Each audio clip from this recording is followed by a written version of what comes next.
I was going to remind you at some stage. Just 55 minutes in. So that's one feature of Zoom. I've just pressed the recording button so that we're recording today so that other people can catch up. For those not familiar with Zoom, if you put your cursor up to the top right-hand side, you see that you can view us in gallery view, or you can view a speaker at a time. And particularly if you've got a lot more people involved on the screen, which is what you have in meeting mode. In meeting mode, you can see everybody, but we're in webinar mode today because we didn't know how many we would have, and it's a bit harder to manage if you've got heaps of people online in meeting mode. So we went for webinar. So in meeting mode, it's definitely worth having the gallery view on as opposed to individual speaker view.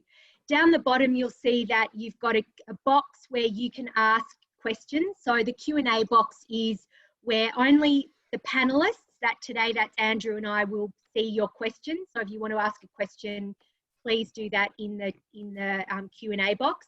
There's also a hands up little icon as well. So if you want to ask a question, someone's put their hand up. Who was that? Thank you, whoever that was. And then on the next button that you will have is the chat box. So really importantly, if you go to the chat box, down the bottom there will be a little box that says to, and it's got a selection. You can message someone individually, privately. So you could be saying to Ruth McGowan, hello Ruth, could be saying to Denise Busell, gee, Cynthia and Andrew are awesome, and I just love seeing them. And that'll just go to Denise, between Denise and Ruth. But we would like you to tick the box that says all panelists and attendees, and that means that everybody can see your comments. If you only choose all panelists, then only Andrew and I will see that, and the rest of the group will miss out on your gold.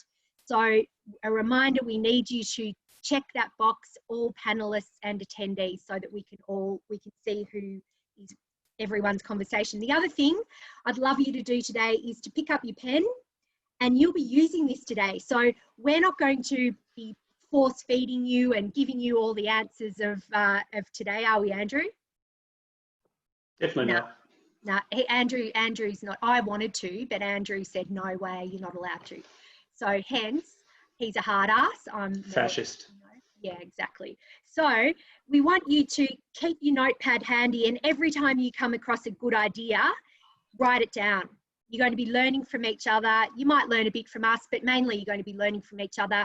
Write down what you're learning so that you can then apply that to your own practice. So just to get us started, I want to make sure that everyone knows how to use that chat box. So we've got 34 attendees and Andrew and I.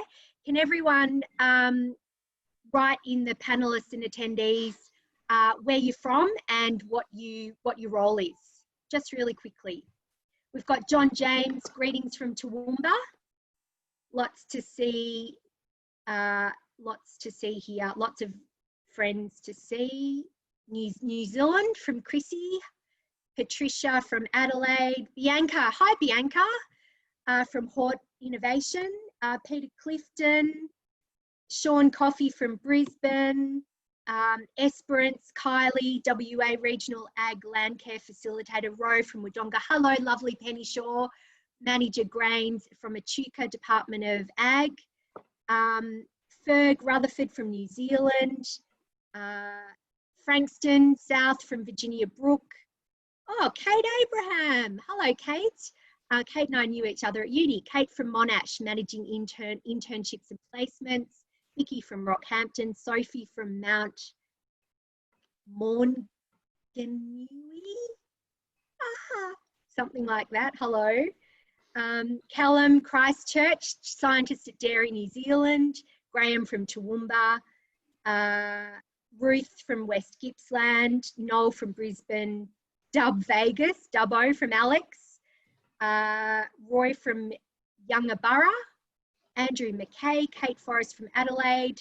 Oh, I'm in Benalla at the moment. I'm self-isolating with my dad, and hence I'm in my year 10 bedroom from 1986. So that's why the Laura Ashley little wall things up there because in 1986, Laura Ashley was the business. And so we've got Sarah Wallace from AgVic in Benalla. Hello, Sarah. Warrnambool Dairy Extension Officer from Westvic Dairy. Hello. There's so many messages, Andrew. I think we've got heaps of people from all around Australia and New Zealand, and it's great to have you all here. Yeah, so I think that means everyone can use the chat box. Over to you, Andrew. Cool. Okay, so we're going to kick off with some poll action going on. As always, in any facilitated event, it's about getting people involved and engaged. So one thing you're probably aware of or may have seen is the use of online polls, Mentimeter, Poll Everywhere. Zoom has an inbuilt poll. So what we want to find out to start off with is your level of confidence in terms of online or working online, basically. So, Cynth, could you pop up that first poll, please? How confident do you feel in your ability to facilitate online? So if you could just either click or tap one of those options, and we'll get a sense of that.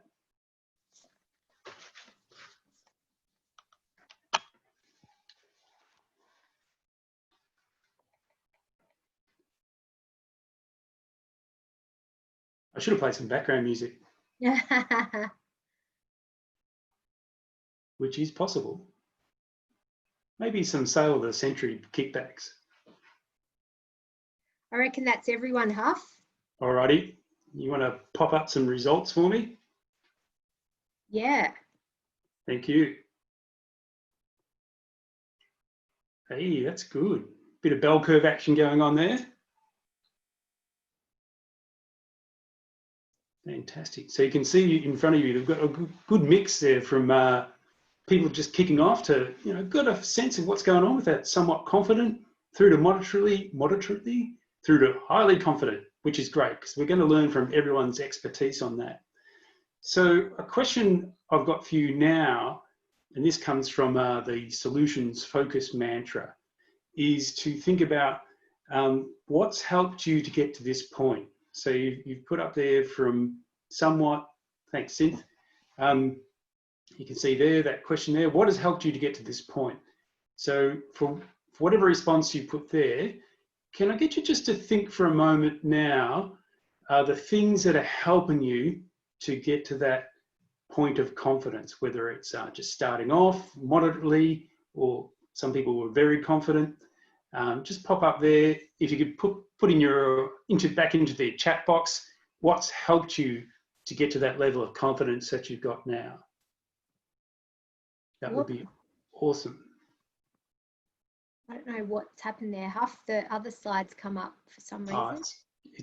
I think we did this in the planning stage. We said we'd model a few challenges there.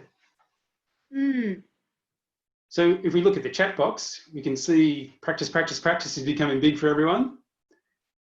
Practicing on your friends, playing with the tools, getting some intros, being able to focus with farm groups, enforce use and practice with friends, that's good. John James taking baby steps, that small steps is a really important part. Cool. Using good extension principles and bringing that online. So that's thanks Penny, because I think that's a really important thing for us to be thinking about as, drawing on the experience we've got currently, then being able to take it into an online mode is the things that's going to help us get up and ready for it. Cool. All right. Cynth, should we talk about the core elements we're going to focus on today and how we're going to step people through that?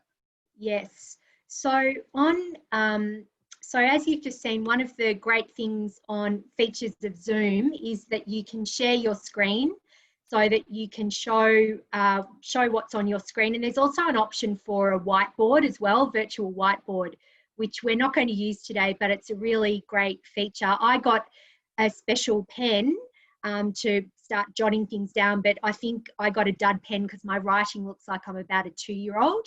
it's not me. I know it's not me. I know it is actually the pen's really crap. So haha. I need to improve my skills on writing virtually on the whiteboard.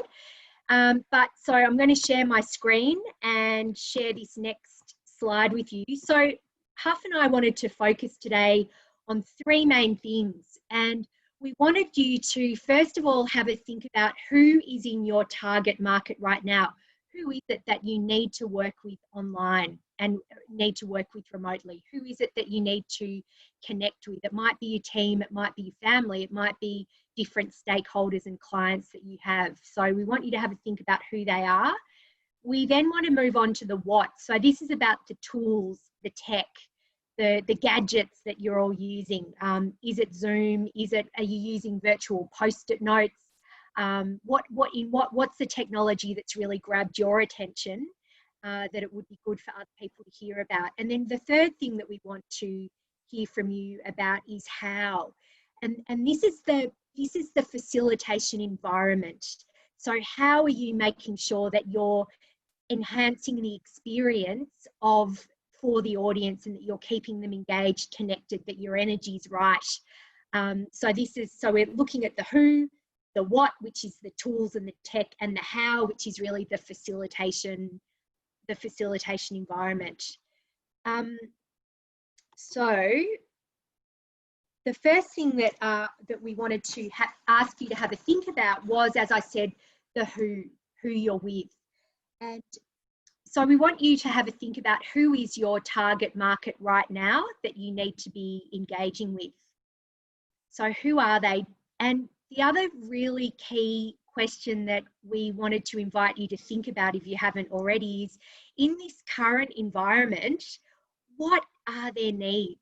What is it that they really need from you in this current environment? So, for example, pre-COVID, my main focus was around high-performing teams. That was my main cluster that I was working on, high-performing teams.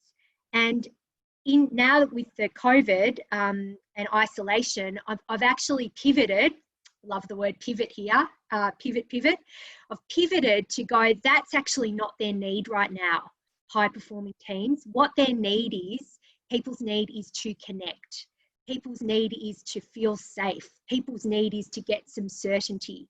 And so I have actually shifted my offering to relate to the needs and problems of people, which is around those three things of connection, motivation, and kind of dealing with uncertainty. And so my new thing that I'm working on at the moment is connected teams or connected industries. And I ran something actually for the strawberry industry in Queensland, a webinar to keep their growers connected, just to check in and see how everyone was. If I had have gone to the berry industry and said, hey, high performing teams, let's do something, it's not what they're needing. So have you thought about that? Have you thought about how the needs of your audience have changed? Or have you got a project plan and it says, this is what we're going to deliver, we've got these milestones, and you haven't factored in the changed environment? So have a think about that. Who's your target audience? Do you know their problems now and their needs? Are you able to pivot? And we just want you to keep that thought in mind as you're going through this session.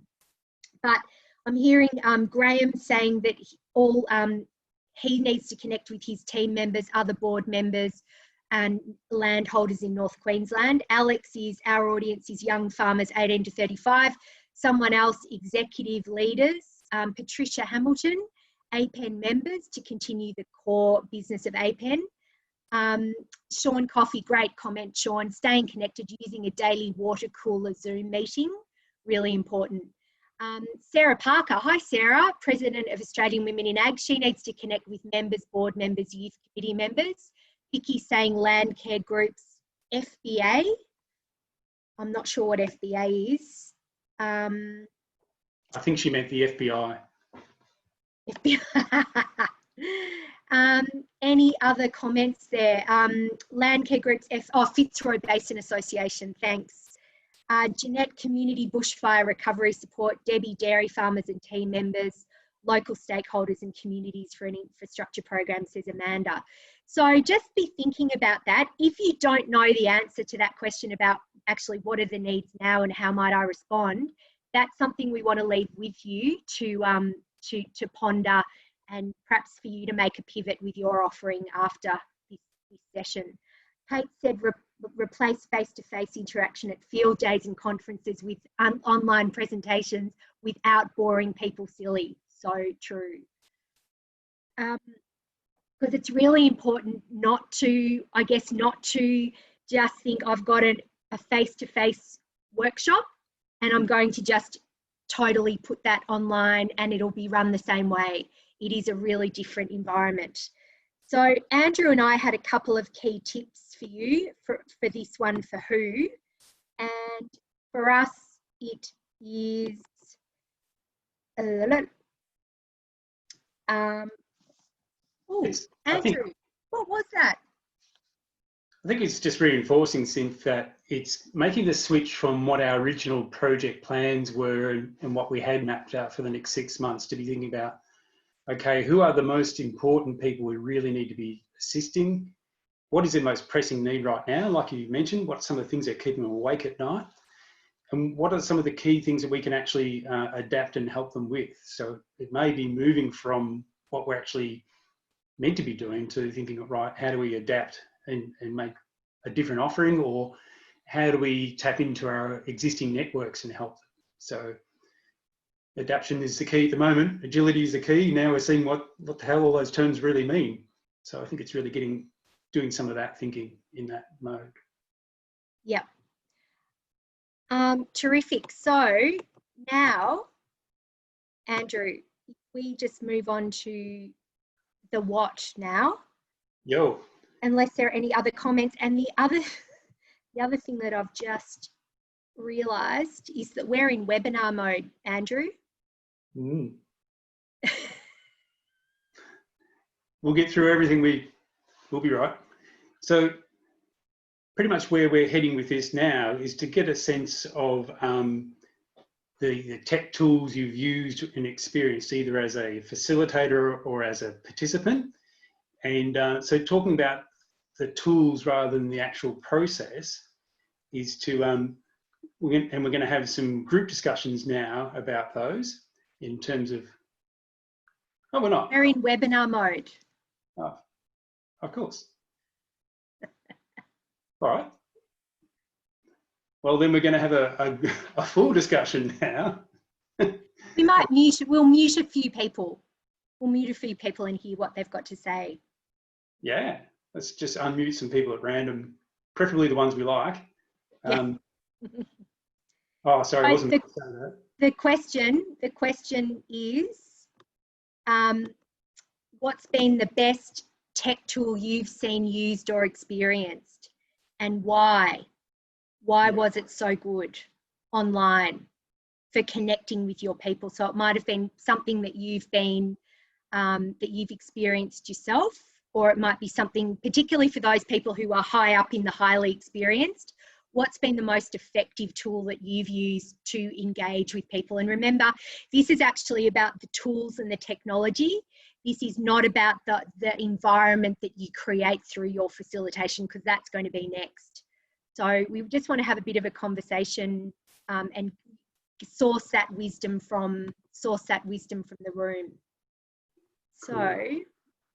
I reckon, Cynth, we've got a few people providing some good answers here. Maybe we could unmute them, given most of them we like, and sure. Get them to give us a quick explanation of how that's worked. Do you want to unmute a few people, Andrew? I'm pretty sure you can as a panelist. All right, let me give that a go. It seems to take a little while, I reckon, when you press unmute. It can take a little while for them to come on board. Yeah. It's a bit awkward, that one, the unmuting. Yeah, hang on a sec. Cynth, can I get you to take over this bit? I've just got to... Oh, sure. I'll come back to you. Okay, no worries. Alrighty, so, someone's written a really long answer here. So I'm going to, just find who they are. So that's another thing with the chat box. It's a bit clunky when there's heaps of heaps of answers coming through, it can be a bit challenging to keep up with the conversation. The great thing though about the chat box is that you can actually record it. You can save it afterwards. So you'll notice that next to the to button on the right hand side in the chat box are 3 little dots. And if you press that 3 little dots, you can save the chat. And so it's a really good resource for being able to take notes afterwards of the chat. So Sarah Parker, I'm going to unmute you, friend. Sarah Parker, where I've just got to find you.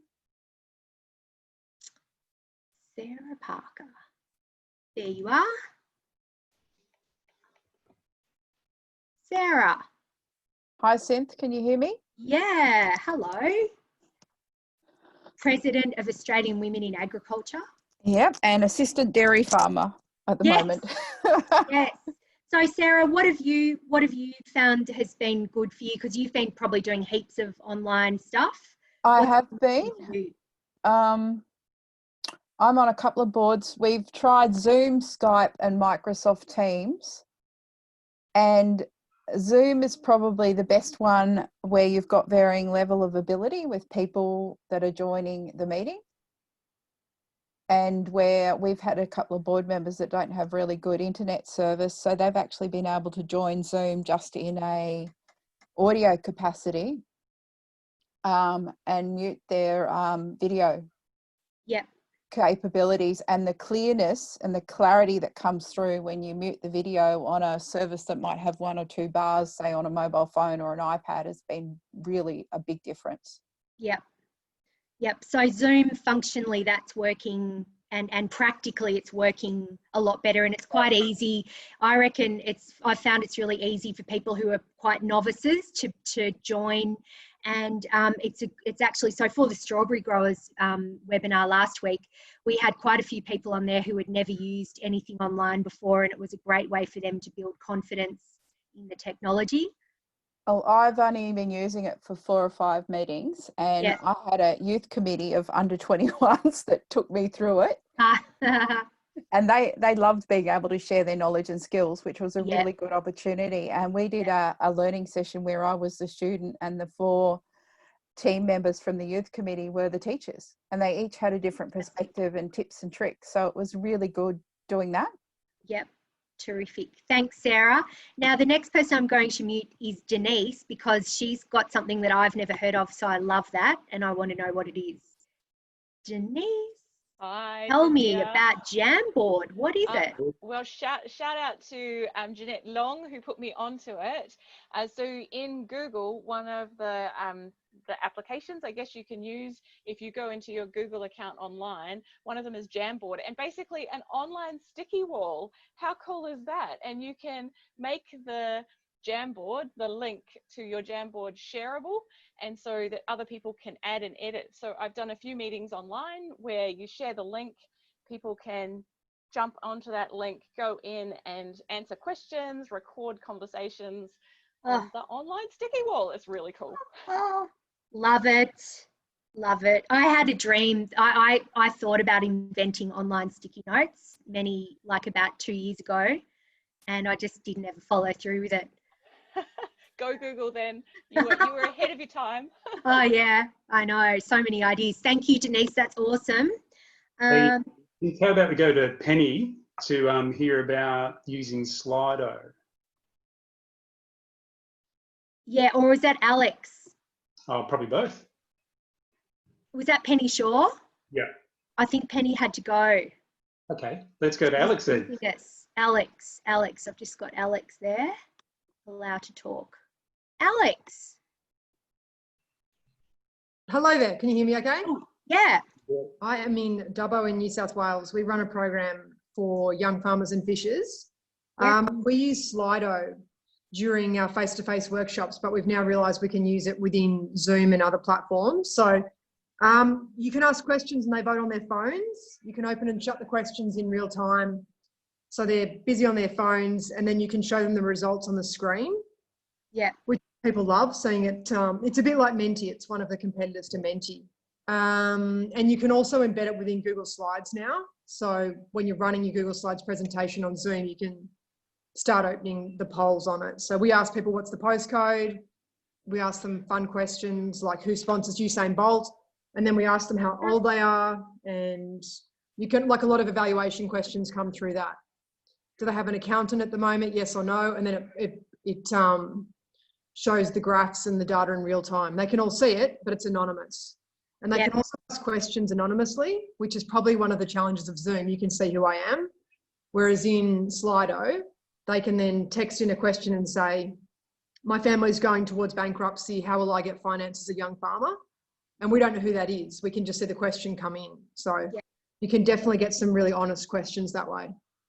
Just a tip with Zoom on there, you can provide yourself with some anonymity, that's the word, by changing your video settings and name.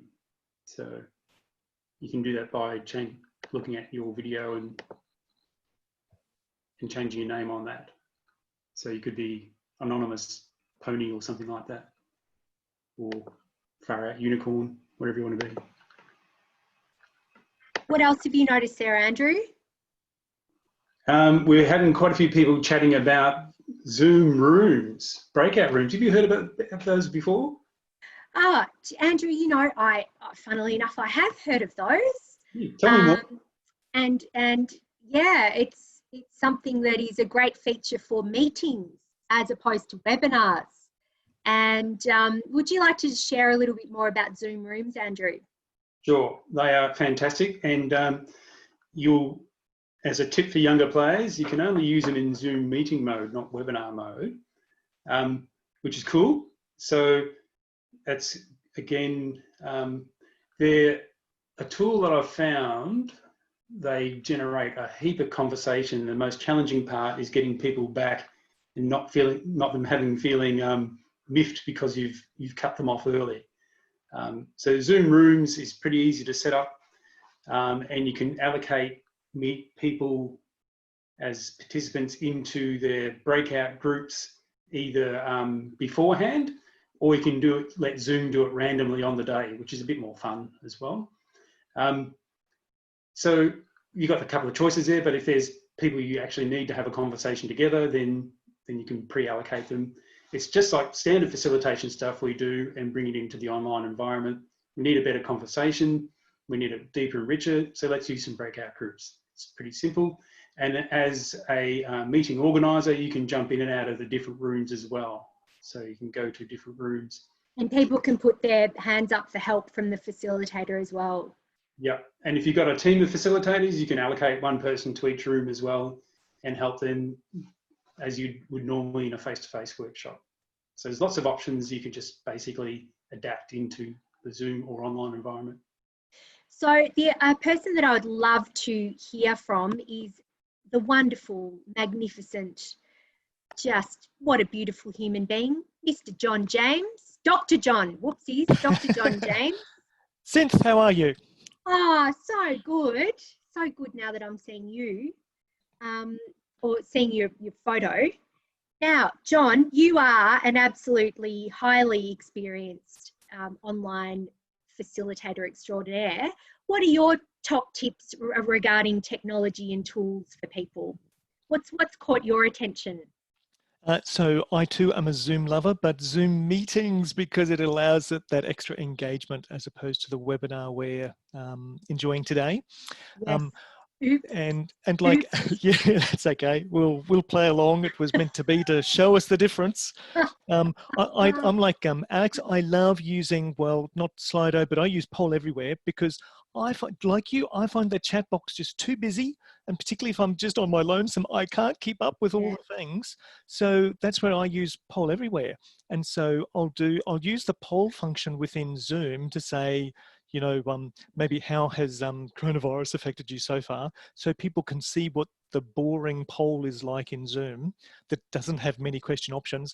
And then I'll say, hey, quick, grab your phone, and go over to Poll Everywhere, and I just have a little slide, shows them how easy it is to do, and they can then click on a map to show me where they're from. So we've got a map of like Australia, and so it's lovely seeing all the little markers pop up in Poll Everywhere. So then you get that visual gauge of where people are coming from. And then, now that they've learned how to use the technology, I then say, okay, the next question is, what's the one burning issue you want answered today? And you can nominate your own or get other people to upvote it. So then all I have to do for the rest of the webinar is just have a look at the side. So I have 2 monitors and I have Poll Everywhere open on the other, and it's magic that the attendees just vote what they want. So at the end of the webinar, you know, when you're often running out of time and there's 1,001 comments in that comment box, you just glance over to Poll Everywhere, see, oh, people want to know, how do you cope best with low bandwidth? And then you can just, you know, spend your time on that, and it's very democratic because that's what people wanted answered. So yeah, I love blending the 2 technologies together. Terrific. So I hope everyone had their pen out for that one, if that's something that you don't do. And we will summarize the chat box afterwards, but we do want you to be writing down these tips that are really useful for you. John, thank you. So that is terrific, of combining those 2 technologies. What about other people? What's happening?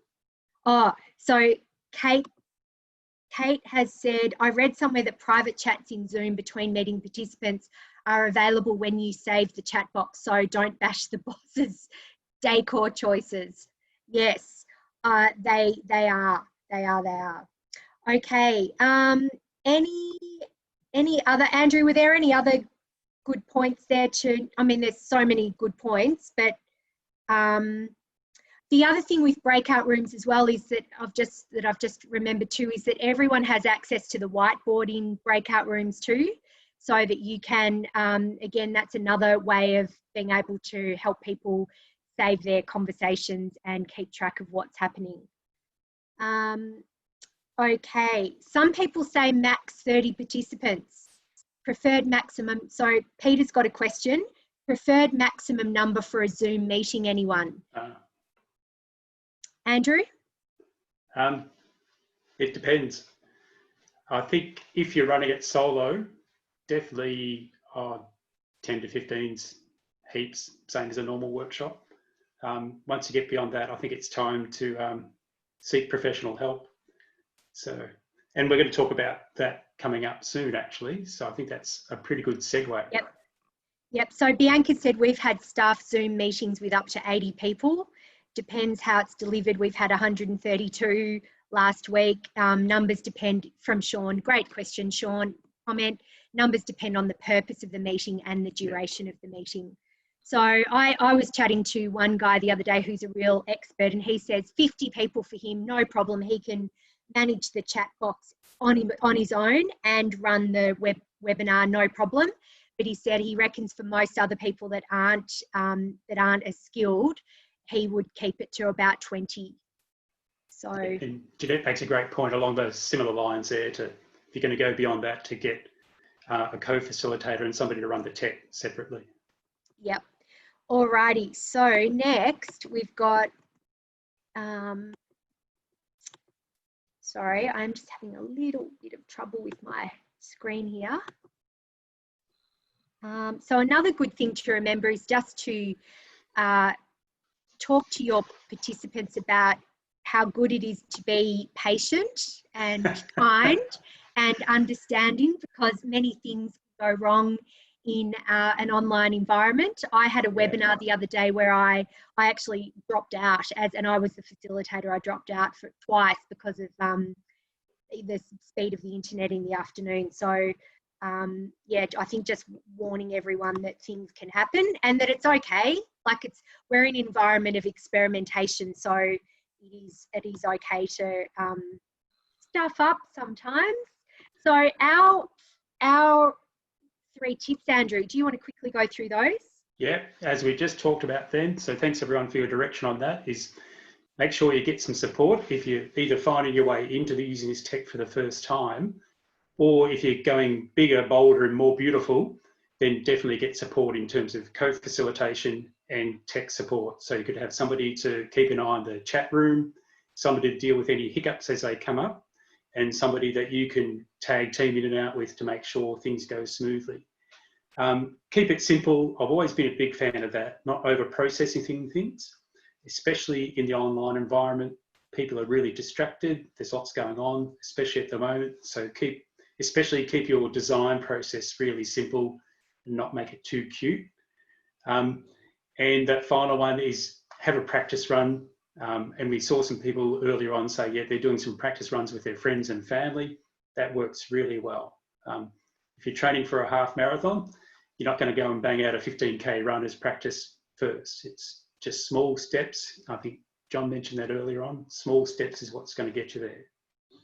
Yeah, I made a bit of a fail last week in a wellbeing webinar that I do each week.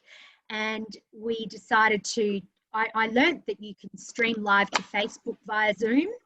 So I thought, oh, that's a neat little trick. I'll give that a go. And of course, practiced it, thought I had it all organised, practiced it on the day and it didn't work. Not that it mattered because no one knew, but yeah, don't practice it on the day. Don't launch it on the day. Practice it beforehand. That is from experience, my top tip. Okay, finally, we're going to move on to the how. And this is really all about the how you create that engaging, inspiring, motivating, connected environment for people. So we wanted to ask you that from your experience, because we've all been participating in a heck of a lot of online meetings recently, from your experience as a participant, what facilitated processes or things that the facilitator has done have worked really well for you online, in an online environment? What can we learn from each other to put into our own facilitation and design processes? So just have a minute to think about that on your own and then write your comments in the chat box. And Andrew, I might get you to just read out a few of those if that's okay. Yep. I just have to go and get my cat because she's meowing at the window and I am her slave and I must obey her. So excuse me for a moment.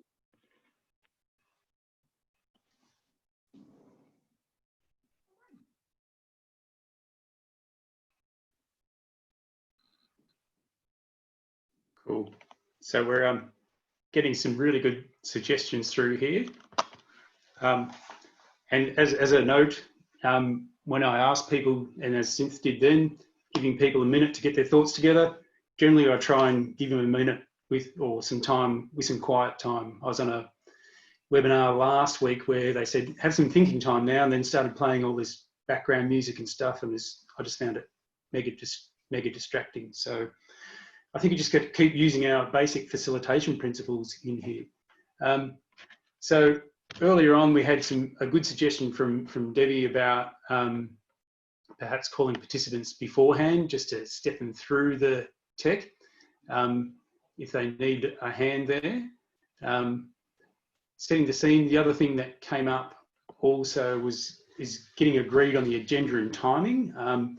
So being fascist bully boy that I am, I've now brought in the Andrew 50% rule. So if we've got a facilitated meeting and we've got a fairly tight agenda, then the fascist bully boy 50% rule is speak for 50% of the time online than you would in a normal face-to-face meeting. So I put the responsibility back to participants to be quite clear on what they've got to say and be quite precise and more self-aware in saying it, not spend this online environment getting their thoughts together.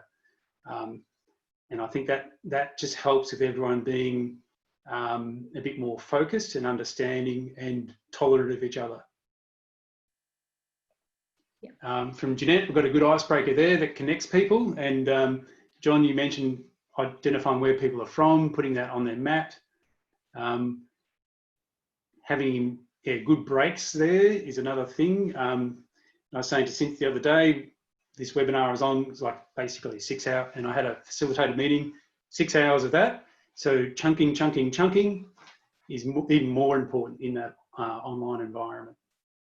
Yeah, a lot of the feedback I've been getting is that people are getting really, really zoomed out, and that this environment is taking a lot more out of people than a normal working environment. So I think that's something for everyone to consider. And I read a post on LinkedIn the other day about someone who said their board meetings were a day face to face, and they were actually just doing the same thing but online, and it was really tiring.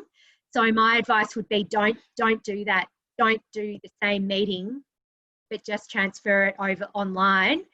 Do it, you know, I reckon people have got about probably 1 to 2 hours in them. And then if it needs to be longer, as Andrew said, really regular breaks, giving people the opportunity to just go and have a walk around. Someone I was talking to the other day has actually introduced stretches into his class. So every 45 minutes, he asks people to do star jumps, and he asks people to, he has little challenges so that people are moving and feeling, you know, keeping engaged. Yeah, cool. And we've got some great ideas coming through, which you guys can see as well, in terms of making sure we're really clear on that agenda and minimising the number of agenda items, 2 to 3 if we're in a business meeting, so we're not going hard, reflecting what Cynthia's just mentioned there. And Jeanette has wisely suggested, again, matching the facilitation tools and techniques to the objectives. So let's not get caught with shiny objects. Just because the toys are there doesn't mean we have to throw them into the pen. Was good. Yep. And I reckon my observation too is that at the moment, people are really needing to talk about how they're going.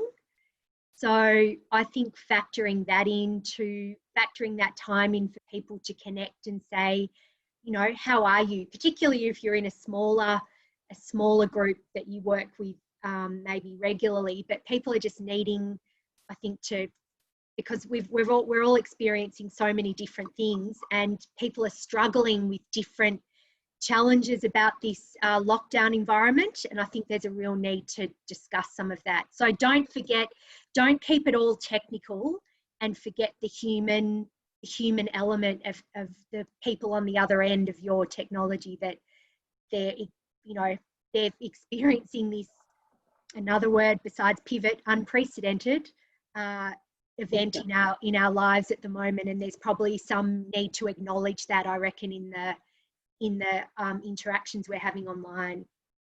Yeah, and Chrissy, I love your comment there about instead of half-day workshops, you're now breaking down into just a few 1-hour sessions, so people can join into what's most important for them and stay engaged. So some really good suggestions there, that chunking down bit, and I think it helps to get really focused on what's important to talk about. Something else that people have been noting as well is they think that the online environment's a bit more democratic than workshops, because people have been finding that the really loud, often dominant people don't have an in, that it can be actually quite a good leveler to enable more people to have input. So that's interesting with the dynamics of that. Cool. And there's another one there from Debbie who's sending out pre-meeting beforehand, pre-reading. Again, on a forum we ran last week, we had an online platform.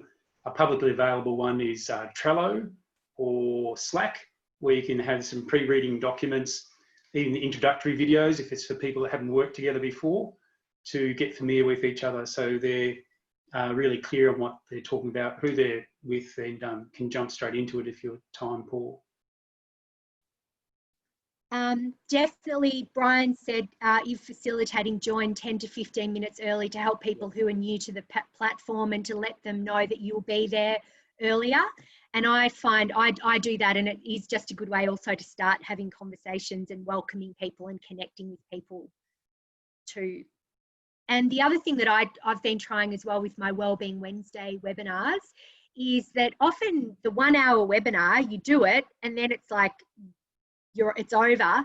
So just because I can and I enjoy it, I've just been allowing people to stick around for, half an hour afterwards, just to have a bit of a chat and a bit more of a debrief and ask more in-depth questions, but it's not part of the official proceedings. So we stop the recording and we just kind of hang around and have a bit more of a chat, and people have been, again, in this thirst for connection environment, they've been appreciating that.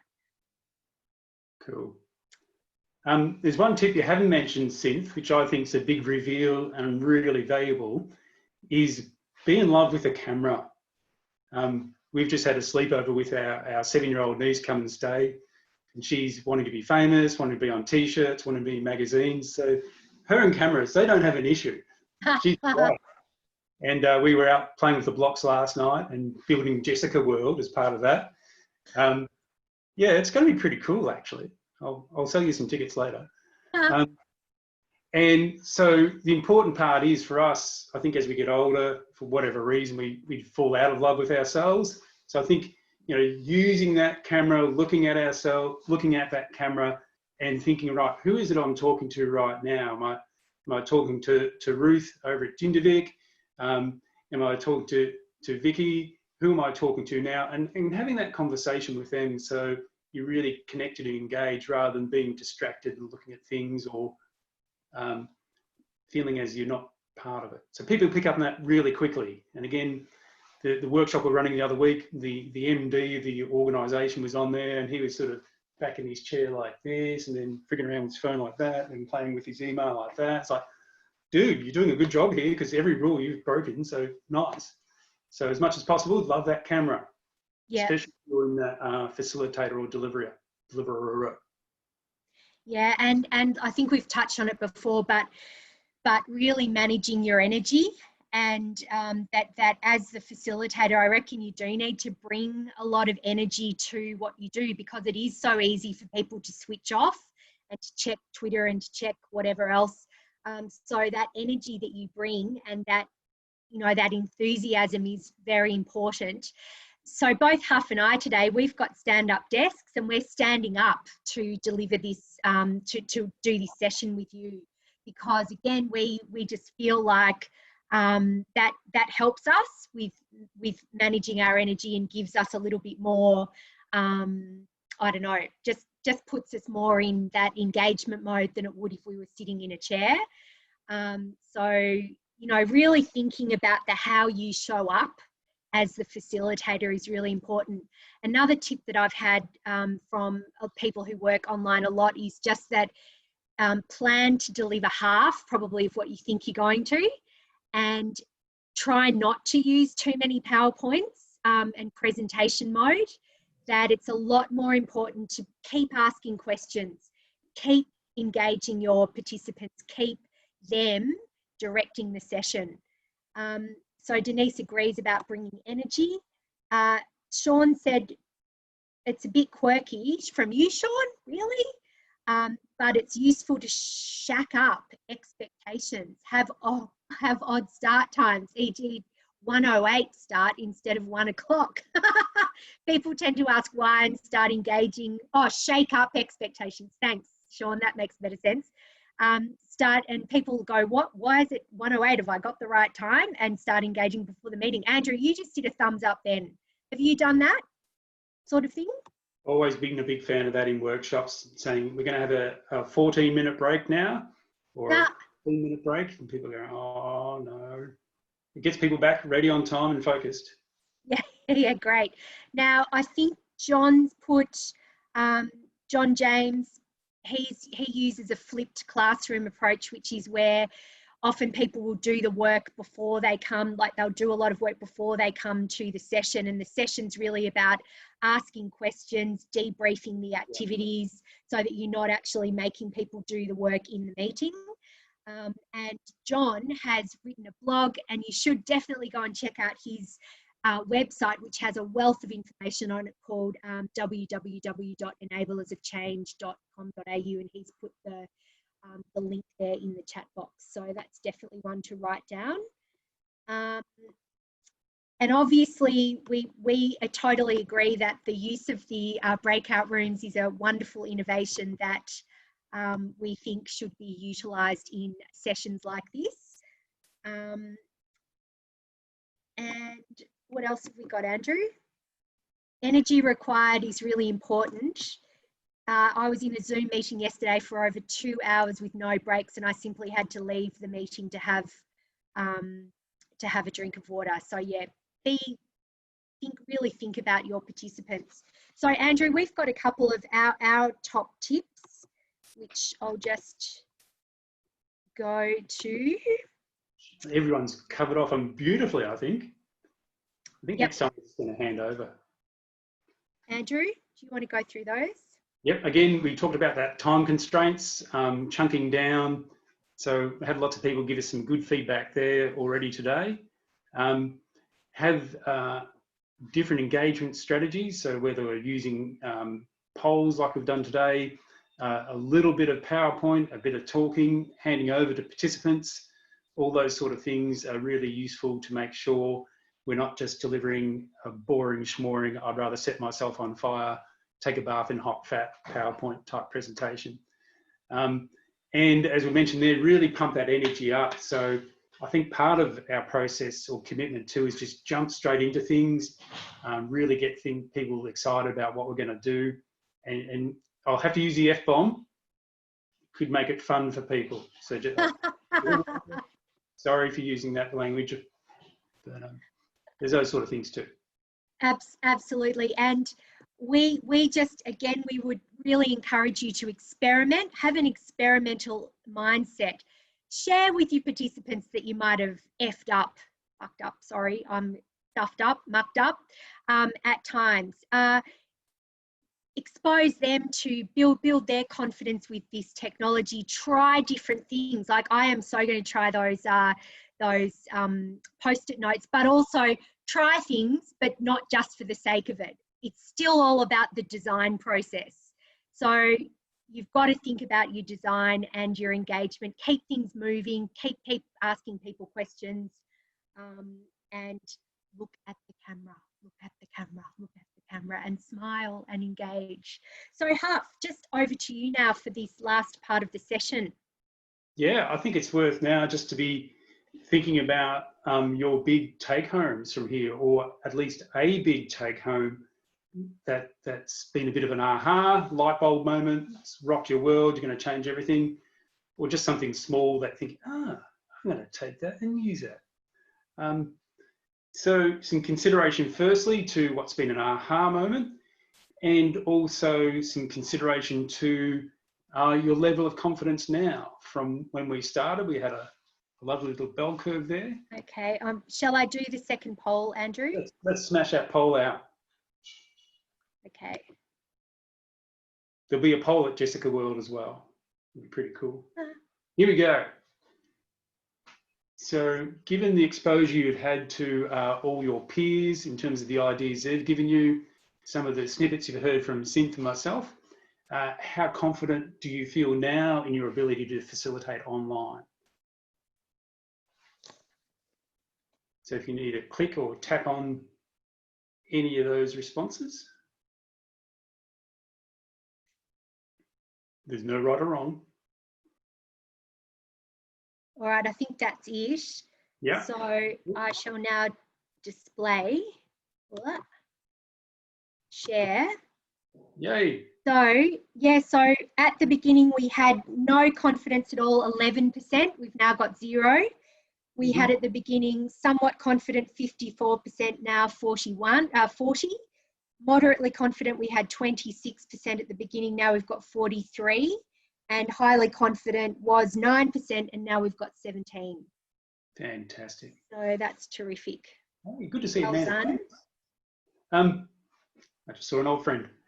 So my question now, again, this comes from the solutions focused mantra that I've become a big fan of, is for us to think about what's one small thing now that you can put into place to build your confidence one step further. So one small action to build your confidence one step further, so that you can feel like, yeah, I'm ready for this. I'm ready to have a go.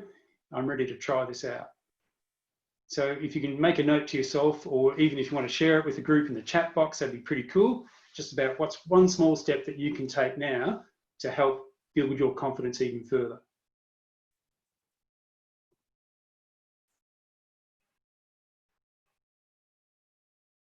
I love Graham said, Andrew, that real confidence can only come with having a go at it. Yeah, yeah. Simultaneous polls, Ruth, my God, look out. Uh, Virtual field day. Going to my Landcare mentors group. Having a play with the different tools. Finding out what people's biggest challenges are. Checking out the Jamboard. Fantastic. a few people have mentioned energy as well. Yeah. Managing your energy. Standing up to deliver. Good job, Belinda. So this is all about what's right for you. Keep trying the polls, yep, for sure. Yeah, standing up to present. It's amazing, it's just such a natural thing we do as facilitators. And I was talking to a colleague about that and he said, oh yeah, we should try that. I thought, oh, I'm sitting in front of my stand-up desk right now. Let's give that a go, hey? Cool. All right, that's great. Synth, what about from here on? Terrific. So it is now 3 o'clock, so we will wrap up. But I am actually just going to put it out there that I'm happy to hang around if anyone wants a bit more of a chat about stuff. So I'm going to do that. I'm going to stop the recording in a moment, and if anyone wants to hang around and have a little bit more of a chat, you're welcome to. Otherwise, you can all go. That is fine. So I would just really love to thank APEN for the opportunity to be here today, and to thank them for the tremendous amount of work that they do to support their members. If you're not a member of APEN, get on board, come and talk to some of us about why it would be a really great thing for you to do, to keep connected with colleagues who work in extension, in helping people create change in rural and regional Australia and other parts of Australia, natural resource management, primary industries, communities. And it's such a wonderful, wonderful organisation that adds a lot of value for its members. So the other thing is keep letting Ro and Patricia and the National Executive know about what you need right now. What is it that you need right now to feel supported, to be able to do your work during these difficult times? Please let them know, and they will make sure that they respond and provide opportunities like this for us to connect and come together. So Huff, thank you so much. Thanks, loved working with you.